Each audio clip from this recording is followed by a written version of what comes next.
Hello, this is DK. Welcome to the Wheel Print Podcast, brought to you by APM Medical Supplies. This podcast is created to uncover the inside game of adaptive athletes, their untold stories of what drives them and makes them tick.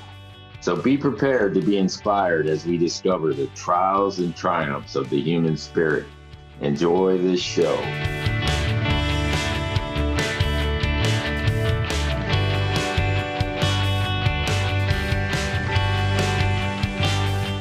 Yo, I'm DK. I'm your host of the Wheel Print Podcast. Thanks for joining us today, and very grateful for that. My intro today is going to be a little bit different because I'm going to put a little pressure on all my wheelchair basketball playing public to understand how important this book that we're going to dissect and talk about, Wheels of Courage, is to our history. So I want you to know that no matter how old or young you are, that you have a responsibility to know our history in order to honor our present. So having said that, I'm really excited to have our guest today. His name is David Davis. He's a trained journalist. His work has appeared in Sports Illustrated, Smithsonian Magazine, New York Times, LA Times, Wall Street Journal, has won numerous journalism awards, and he is the author of the book we're talking about, Wheels of Courage. David, very grateful and blessed to have you. Welcome. Thanks, DK.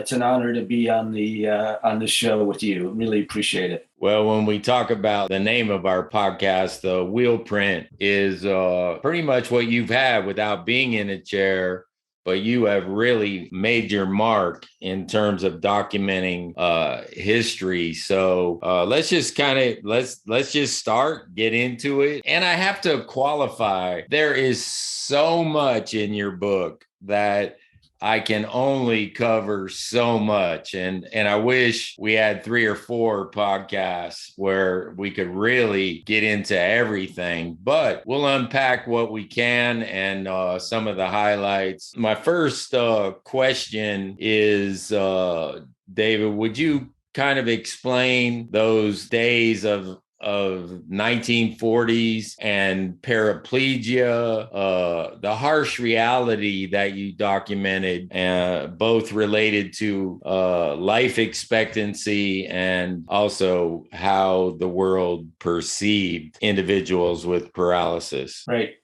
Great opening question, because it speaks to the background of how the evolution, or the birth and the evolution of wheelchair basketball, and by extension, wheelchair sports in this country. And I want to preface it and just explain a little bit to your audience that I was born with a disability, but I am not someone in a wheelchair. I am not also a military veteran. So I just want to show that I'm a journalist. My background, I wrote a lot about the Olympics in my life, written 2 previous books about the Olympics, but I never really knew the origin of the Paralympics. And when I stumbled on this story, the light bulb went on. And so to answer and address your question, before World War II, and particularly before the mid-30s, paraplegia was considered a death sentence by the medical community. And whatever statistics are out there from World War I or accidents and so forth, basically doctors threw up their hands and they labeled paraplegics as dead enders and no hopers. That was what they were called. They didn't have the tools. They didn't have the doctors, the medical community did not have the tools to combat all of the myriad medical issues that are associated with paraplegia. Sores leading to infections, There was no penicillin back then, or it in big supplies. So up until the mid 30s, the life expectancy of someone who had had a accident or in World War I was about a year to 18 months. And those very, very lucky few who did survive beyond that, and there were very, very few, they were, as the cliche goes, confined to a wheelchair. Literally, these wheelchairs were huge. They weighed over 100 pounds. They were super wide. You couldn't go through a doorway with them. You couldn't go to a car and drive around and go to a job or go to a restaurant or, resume a quote unquote normal life.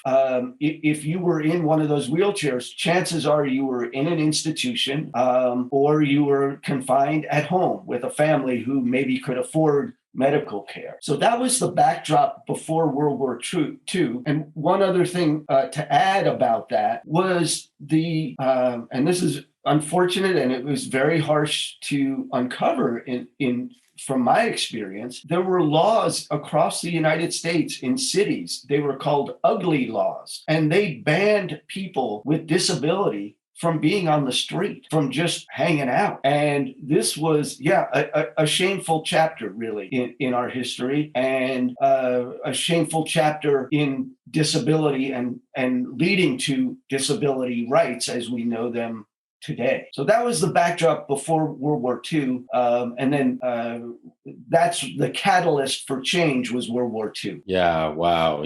So important to hear that piece of history, abused and lack of civil rights. And we truly want to give credit to the veteran coming out of World War II for the fight, for not just the right to play wheelchair basketball or sports, but they fought for civil rights. And you just mentioned, what more inspiration do you need than to be told you can't be on the street, and also just talking about life expectancy and so forth.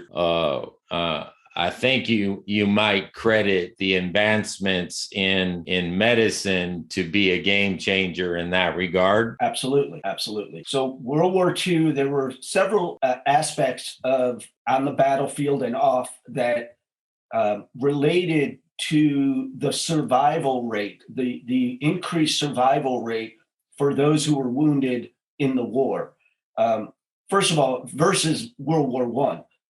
First of all, they had better on the battlefield resources. They had sulfa drugs, painkillers. They had surgical tents right behind the battlefield, near the front line. So immediate medical care was improved. And think about World War I, there's barely aviation at that point.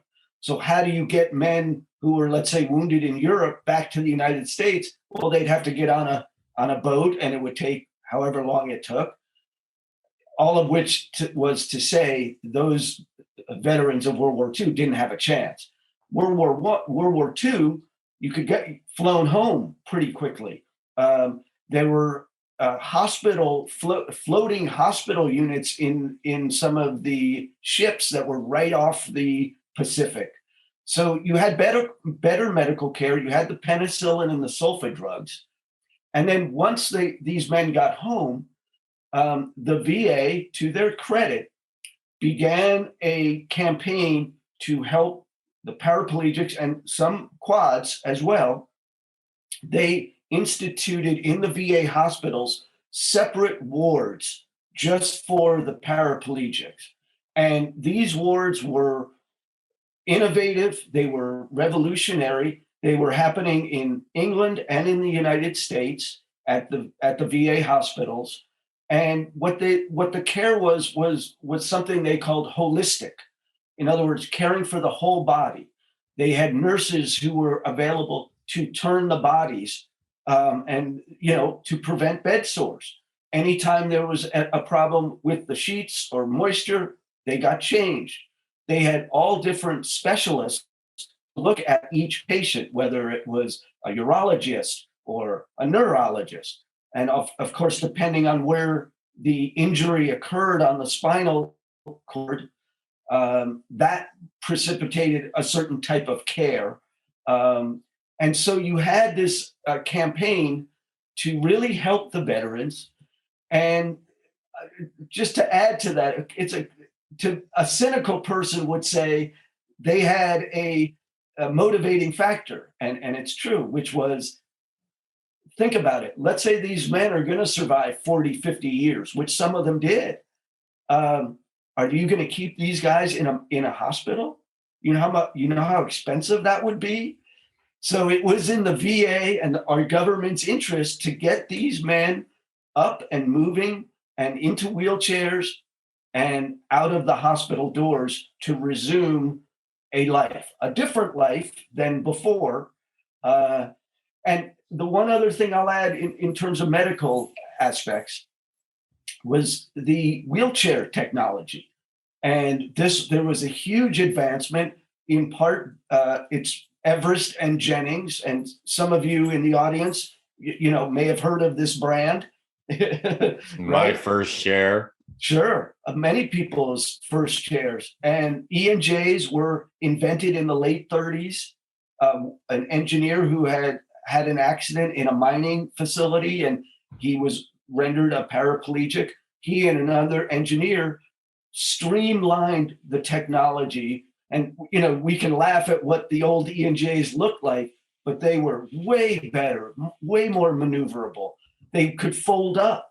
So you could, after some rehabilitation, a veteran could wheel himself out to a car, a special adaptive car, open the door, get in the front seat, fold up the E&J, put it in the back of the second seat there, and drive away and go to a job, go to a restaurant, make a life. So all of these things are combining, and again, with the medical know-how to increase the chances that these veterans would live. Yeah, a normal lifespan. Thank God, David, that it did. And, in terms of wheelchair technology, everything starts somewhere, and though today, we younger players may think of those chairs as dinosaur type, but as you put it, compared to what was going on at the time, they were really like a Porsche versus, a bus. Exactly. So, yeah, we're grateful for that. So, I'm curious too, though. You alluded to your interest was piqued about the Paralympics because of your writing with the Olympics, but yet you chose the area of paralyzed veterans. That is really the basis of the book is the paralyzed veteran. I know we have progressed to all inclusive, but how did you come to that being paralyzed vets was the road you were going to go down in this book? Yeah, good question. When I first sort of started doing the research, and for your audience, I'm out here in Los Angeles in Southern California. And coincidentally, and I didn't know this before, but two of the key places that became in the wheelchair basketball world somewhat famous in terms of the origin story are out here in Southern California. One was Birmingham VA Hospital in Van Nuys in the San Fernando Valley. And then there was one out in Riverside County, about 50 miles east of Los Angeles, in Norco, which was a naval hospital. And those were two of the first places ever to field a wheelchair basketball team. And so in terms of answering your question, why start there? Well, we mentioned that the VA hospitals were at the forefront of the medical aspect of rehabilitation and helping paraplegics, get out of the hospital beds and resume their lives. That was all well and good in the beginning, in terms of medical, but they soon realized they needed something more. And by that, they mean these are young men who had just had their lives completely altered. So we're talking, veterans who are 21, 18 years old, 25 years old, many of whom had played sports before the war. Right. And now all of a sudden, their lives are cut short in terms of being able to do that. And by the way, because of the medical aspect, they're actually going to live a normal lifespan. So what is the motivating factor? Well, for some of these men, the doctors realize they want to have fun. They want to play sports. They want to compete. They want to feel alive. And so, thankfully, the physical therapists and athletic people, directors involved with these hospitals saw that and said, you know what? Let's figure out a way to get sports involved. And this was happening again in England under the auspices of Dr. Ludwig Guttmann, who's acknowledged to be the godfather of the Paralympics. But in the US, we had a couple of local coaches here who said, you know what? Basketball, of all sports, even though you think of basketball, you got to be 6 foot tall or 8 feet tall or whatever, but it lends itself very well to wheelchair sports because it's, a flat surface, it's big enough. And with these new fangled E&J chairs, the men could wheel up and down pretty quickly and pivot and maneuver, play defense. And it really resembled basketball, able-bodied basketball, with just a few rule changes that had to be sort of, massaged. But otherwise, it was a great fit. And I mean, what could be better for a young man in a wheelchair to be flying up and down the court and having fun with his buddies and, winning, losing, competing. Yeah. So it was a huge part of many of these men's rehabilitation. So true. And yet also the physical nature of,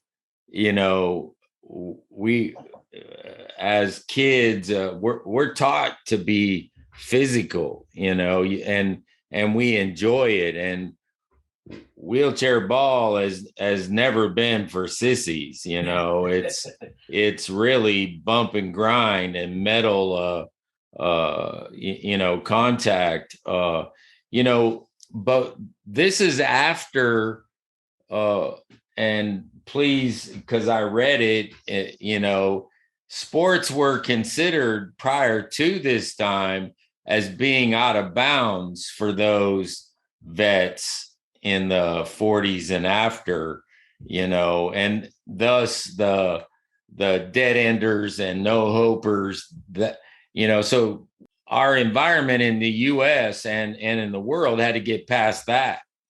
Absolutely. That was a huge, huge step.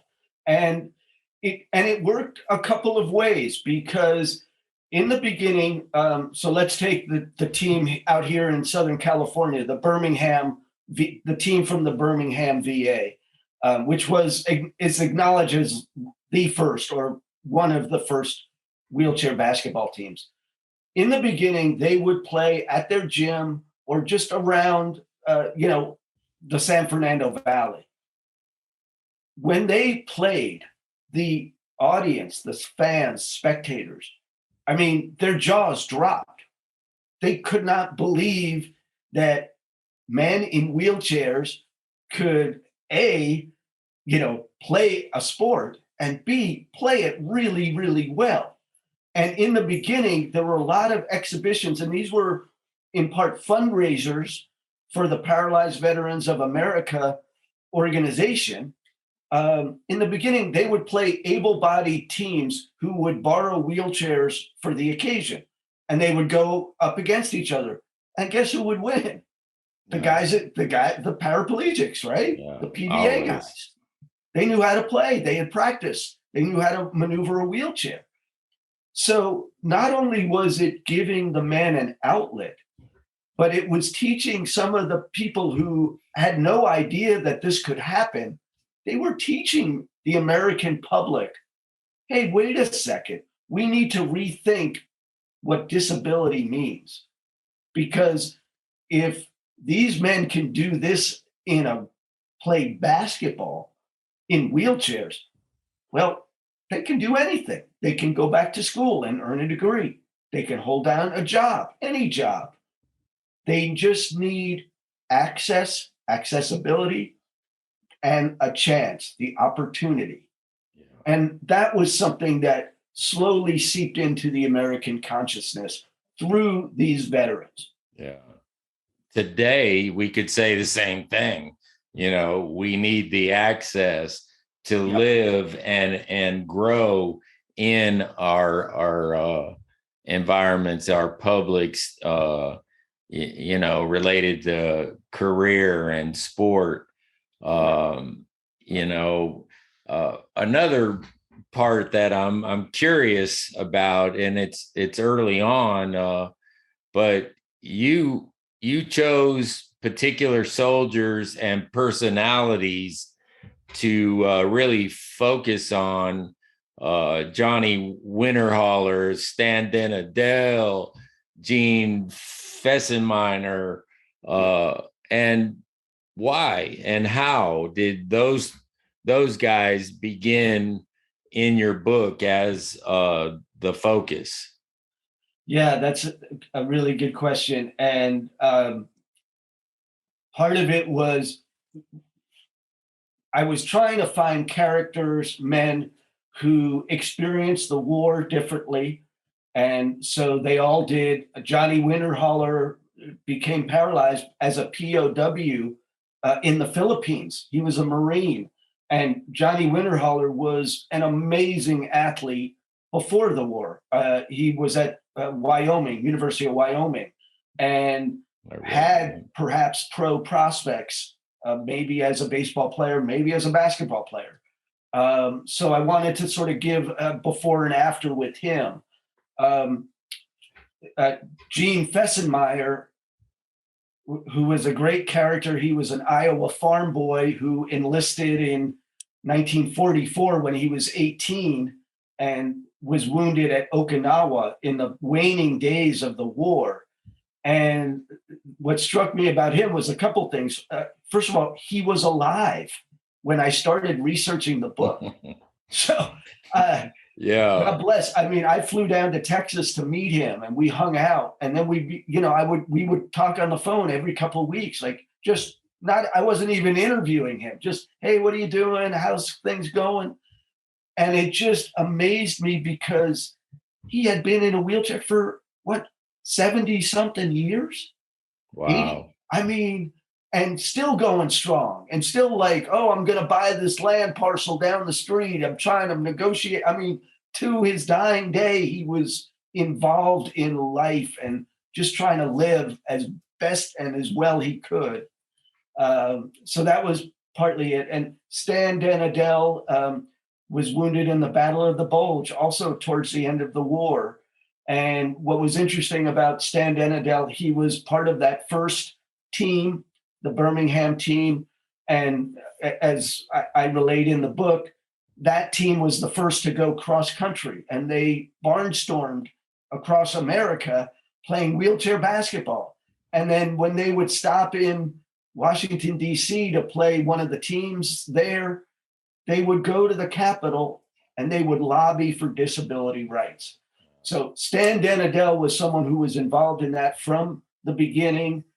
He ended up having also a very, very long life, and he was executive at the Bank of America for all of his life. He went back to UCLA, earned his MBA. I mean, he was somebody who everybody sort of looked up to. So it was partly their basketball skills, but it was also what they did afterwards and how that related to many of the PVA veterans after the war. So that was why I chose those guys. And I was fortunate enough, and interestingly enough, I was fortunate enough to, have their families help me out. But as they told me afterwards, when the book came out and they read it, they didn't know a lot of this stuff about their fathers. Yeah. Because Wow. the World War II generation, they didn't talk. They didn't tell you about the war. They would or playing basketball. They just were moving on with their lives. So it was a very different generation back then. Well, David, I think I can attest to how enlightened I was to knowledge that I had never heard or even thought of. Those personalities, those three, and there's more, but I really enjoyed how you went into the lives of those three and others throughout the book, and the critical role that they played, and you can't underscore this flying across country and lobbying for rights when we think that's more a common day thing now. So and talking about where the first team was formed, I'm a West Coaster, and I've gotten into it with East Coasters, so I'm going to lay my hat on the fact that Birmingham was the very first team where it started, because that's just how it is to me. But anyway, that's just a sidebar. And for all you East Coasters, there's a little smackdown. Now, look, when I read that crowds came out, in abundance in Madison Square Garden and other well-known arenas, and then I look at today, it happens somewhat that we get big crowds, but most of the time it's difficult at best. So can you speak to why and how crowds came out in the numbers that were documented in your book? Sure. I think there's a couple reasons. One of which was the atmosphere in the post-war United States society. So I think it's something like, I wrote it in the book and it was a while ago, but most Americans had a stake in World War II. Either, their son, their cousin, their neighbor was away fighting in the war or was working at a wartime plant. Women were going to work in the plants. Right. If you were home and weren't, too old to fight or whatever, you were saving food and aluminum foil for the war effort. All of America was united behind this effort. And so in those immediate post-war years, in the late 40s, I think American citizens wanted to reach out and say, thank you for your sacrifice. And to see these men, these inspirational men, or stories of these men, it was a fascinating chapter, and it was something they could relate to. Not to say that they would see somebody in a wheelchair and go, oh, that's my cousin or whatever, but that was part of the war. And everybody knew someone who had been wounded or maybe killed. And so it was something to go out and cheer them on and support them. And as I said, a lot of those games early on were fundraisers for the PVA. And so that was part of it. It was to help medical research and to help lobby for disability rights. And so some of the bill, and when we talk about lobbying for disability rights, they won passage in Congress for adaptive cars that they could get so that they could use hand controls to have cars.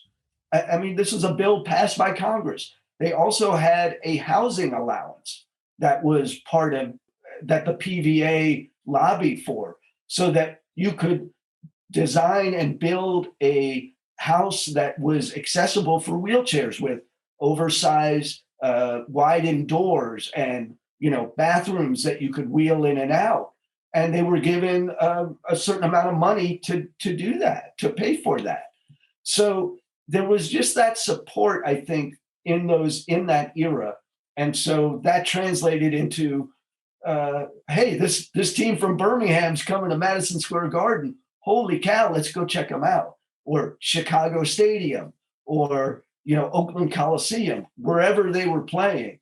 And so I think there was a fascination to that, and they wanted to be supportive of these PVA members. Yeah, that's amazing. And you speak of the PVA. So I think I read that organization was formed in the 40s.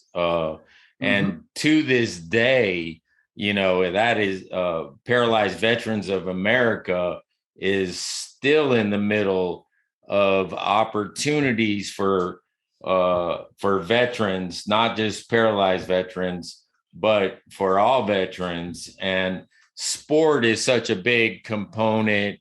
And so very grateful that they have such a long and deep history and things. I'd like to take a minute to tell you about a company that's important to me and my wheel print. APM Medical has chosen to sponsor the Wheel Print podcast and my DK3 events. This is who they are. They give back to our adaptive sports world. I encourage you to look at APM to provide you with your personal care supplies. It just makes sense to support those who support us. Email APM at info@apm-med.com. Mention the Wheel Print podcast to receive your next order, how you want it, and when you want it. APM Medical is a small company with a big heart. Now let's get back to our conversation with our guest. What about Hollywood? How did some of the big name folks come to the table at the time and lend support and credibility? Yeah, good question. As I mentioned, the hospitals out here in Southern California, the Birmingham Hospital out in the San Fernando Valley. I mean, it was really close to the studios. So certainly during the, again, 44, 45, 46, 47, Hollywood stars made it a custom and a habit to visit the veterans, paralyzed veterans and all veterans who were rehabilitating. So there was and they would donate money. They would screen films that nobody had ever seen before, premieres, things like that. I think they raised money to build a pool at the hospital. And it was a story that sort of got out there, with the basketball team. When that sort of hit the mainstream a little bit, Hollywood, as always, sort of came in, and they made a movie starring Marlon Brando called The Men. It was his first starring role in a major motion picture, and he plays a paralyzed veteran who is rehabbing at Birmingham Hospital. And you see him very, very quickly, but you see him playing wheelchair basketball and, making a layup, shooting and making a layup. It's pretty amazing. And it was for its time, it wasn't a, all feel good movie, to be honest. There were some dark moments in the movie where he has, issues with his relationship with his wife and girlfriend. And, it's not all like, everything's okay. We're just in wheelchairs. No. It addressed some of the challenges, both physical and psychological, and for its time, it was a very interesting movie. It was not very successful at the box office, but it was pretty realistic in terms of showing what the veterans were enduring and what they had to go through, in terms of rehabilitation. Yeah, and we know Marlon Brando progressed to becoming the Godfather, probably his greatest known work. But, even today we look to associate and get some street cred and from different celebrities. And it's no wonder that, as you explained it, that those near Hollywood, the studios, took part in the hospitals. And, we spoke so much about hospitals, and their role, from Birmingham, Halloran, Long Beach, VA, Cushing, the Naval Hospital in Corona, Norco. They played a pivotal role. And it's interesting because I come from an era where in the early to mid 70s, hospitals were the catalyst for, again, sports programs and teams. Casa Colina was where I worked, and we established the first wheelchair sports program in that era.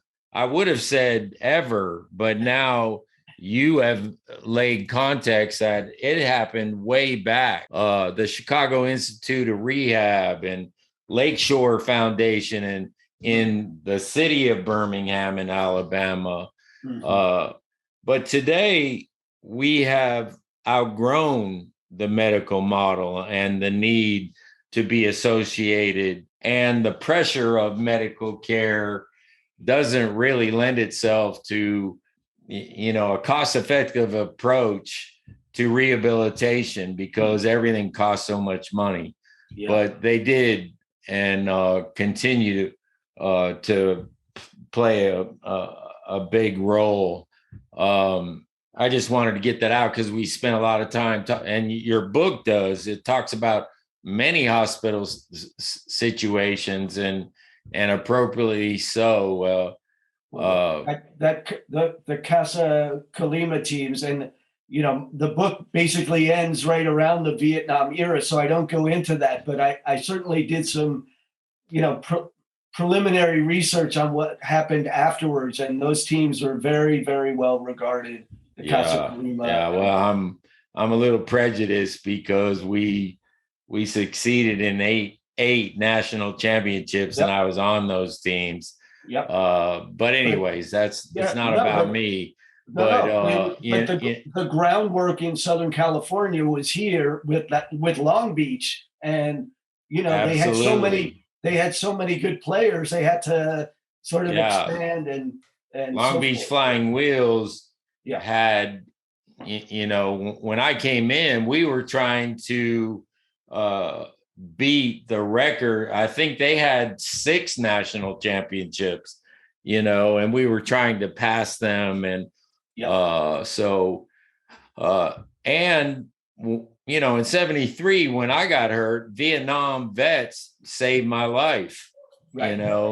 They led me to basketball and sport, in particular, Bob Murdoch and his wife. I'm going to give him a plug because he's that critical in my path. Bob Murdoch, Sharon Murdoch, and their daughter, Tony, instrumental in taking me under their wing and exposing me to wheelchair basketball that I made a life of. So forever grateful to that veteran influence.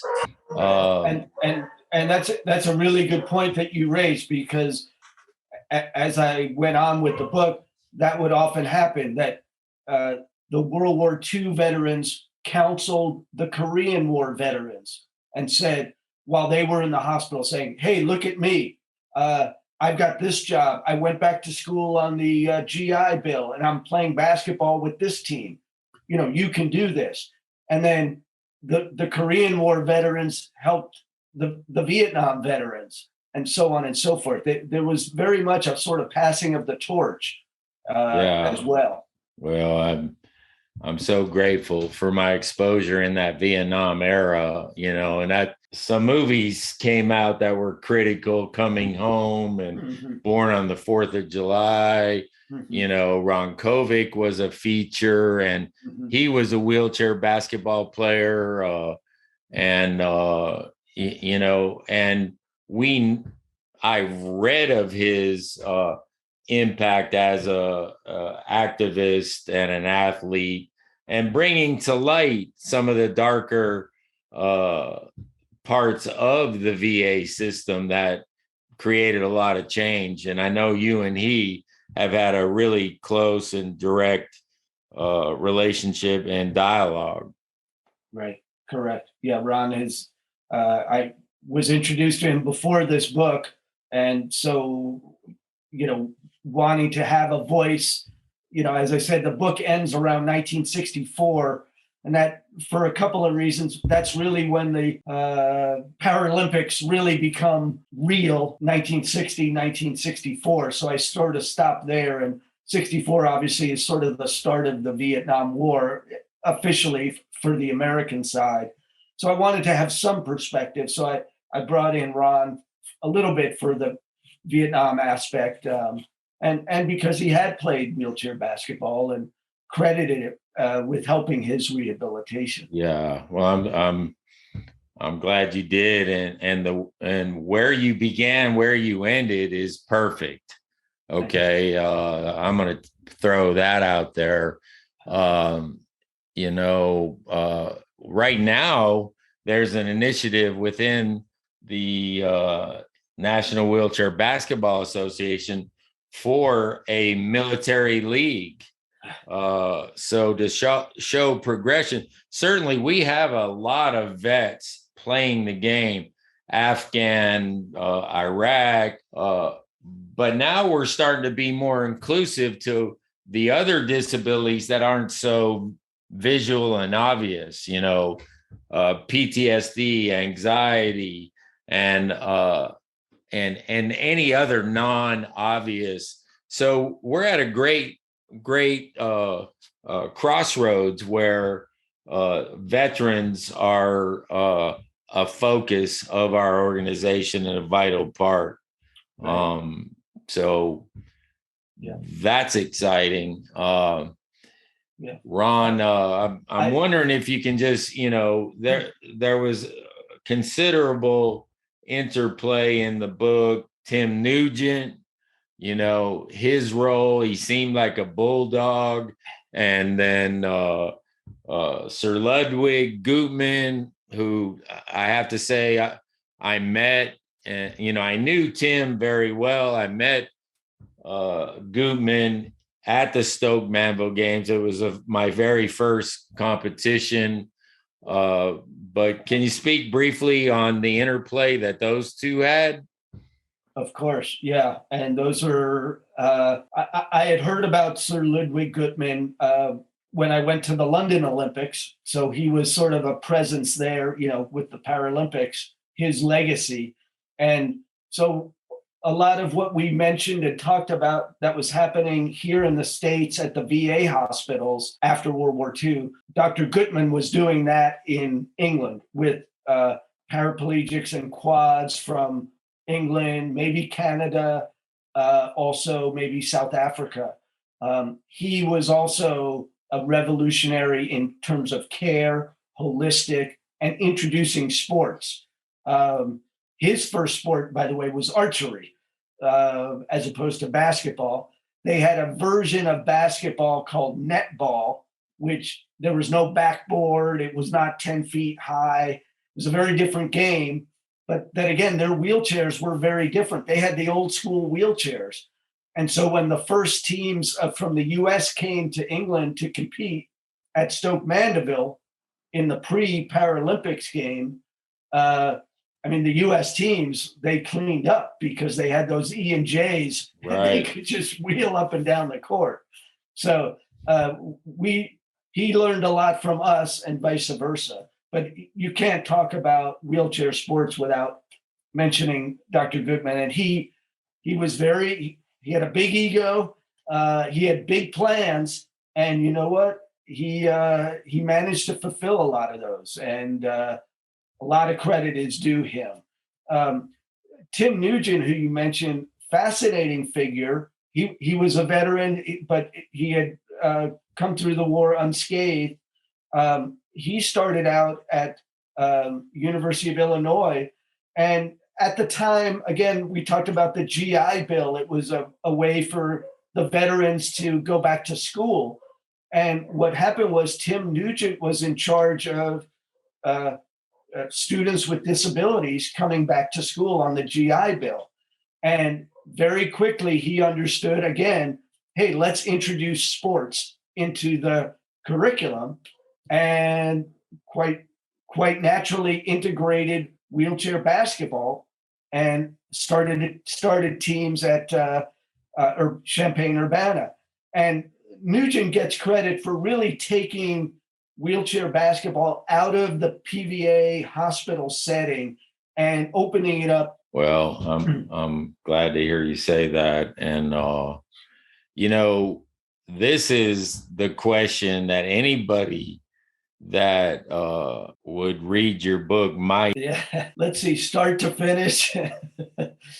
It's about 4 years. Yeah, about 4 years. 4 years. And, it's been described that there's not a book that has so much meticulous research, so my question would be, which I can't fathom the drive and the research involved, but did you ever doubt that you were going to be able to finish this, or did you hit roadblocks with all that research that went so far back and in so much detail?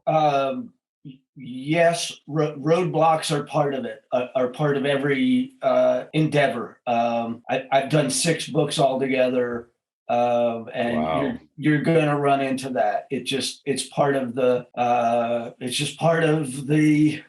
job. Yeah.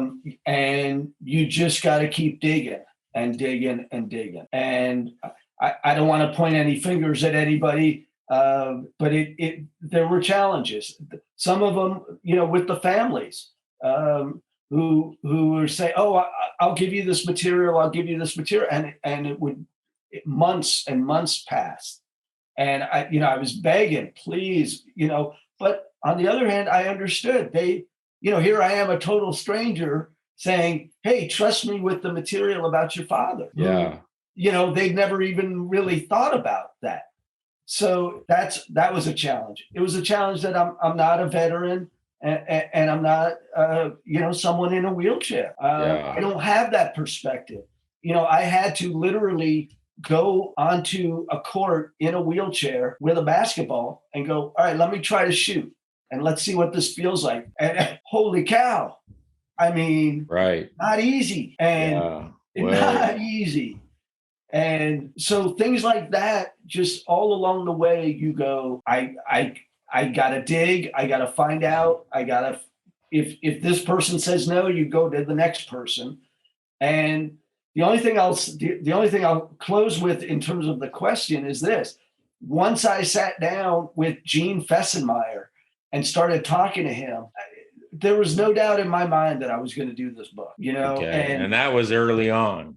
That was early on, and it was this is a book. I don't know where, how, who's gonna, for a writer and somebody like myself, I'm not a big name or anything. I'm just a journeyman writer.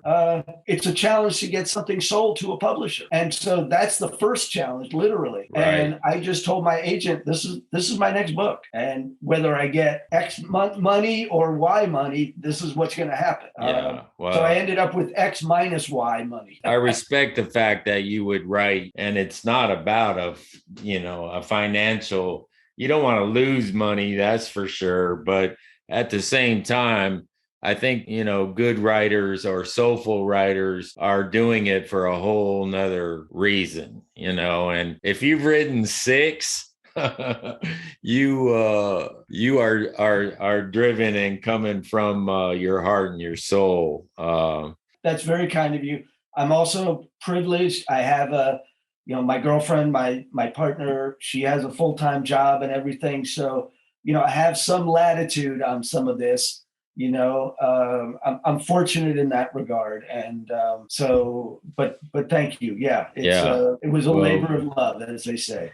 Well, I love it too. Well, we're getting kind of close to the end here, but I could have written pages of names that I knew or recognized within the book because I'm 68, so I came in when I was hearing about some of those in your book.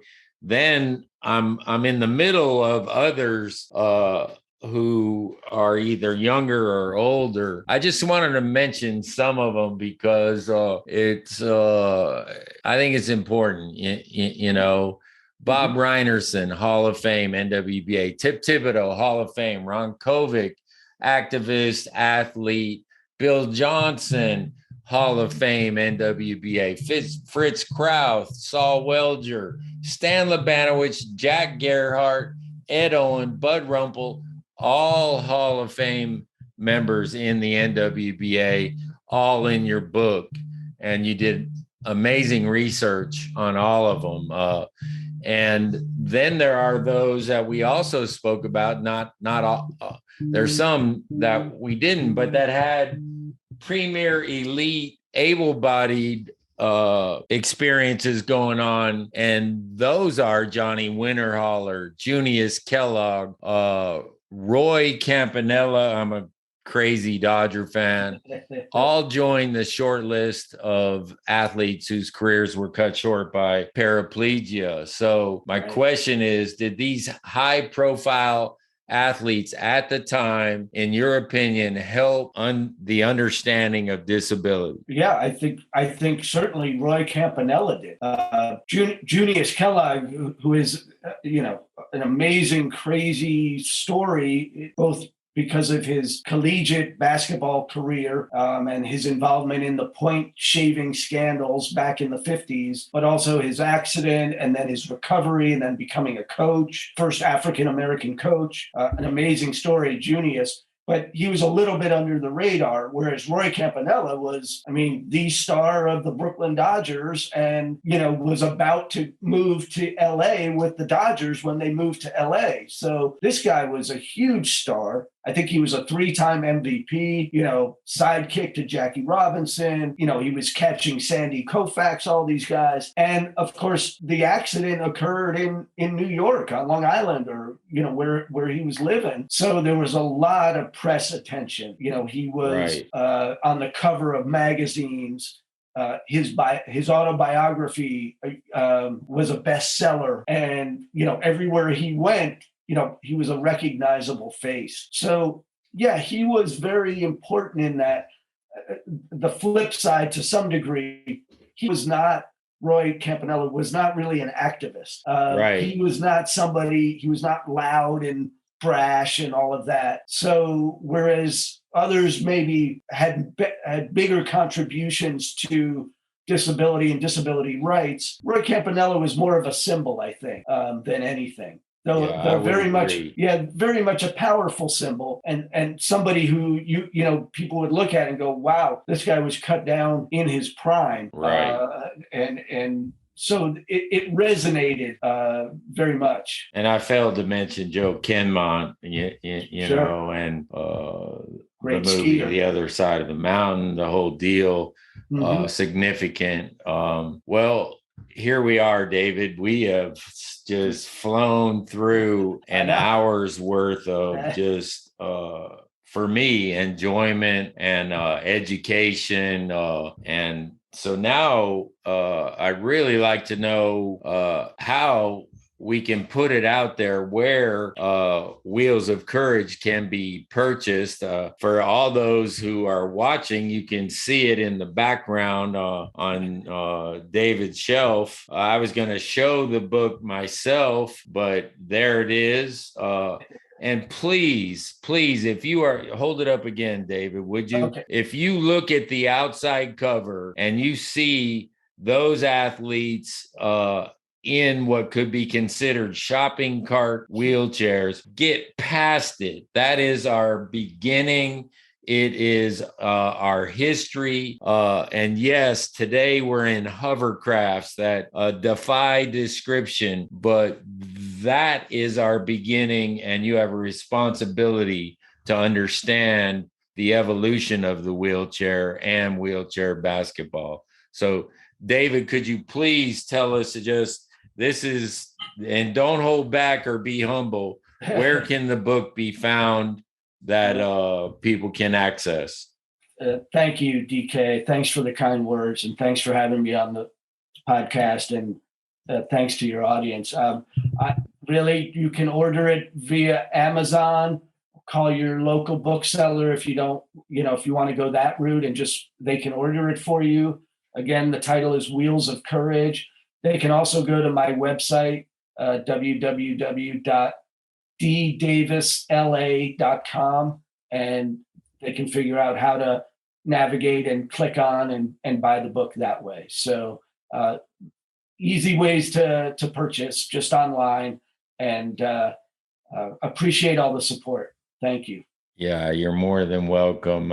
And now just what caught my eye is a bobblehead in the back off your left shoulder. Oh, yeah. Is that a Dodger or? Yeah. Oh, yeah. Who is that? Let's see. I've got a couple. I've got Kershaw and Valenzuela and Vin Scully. Oh, Vinny.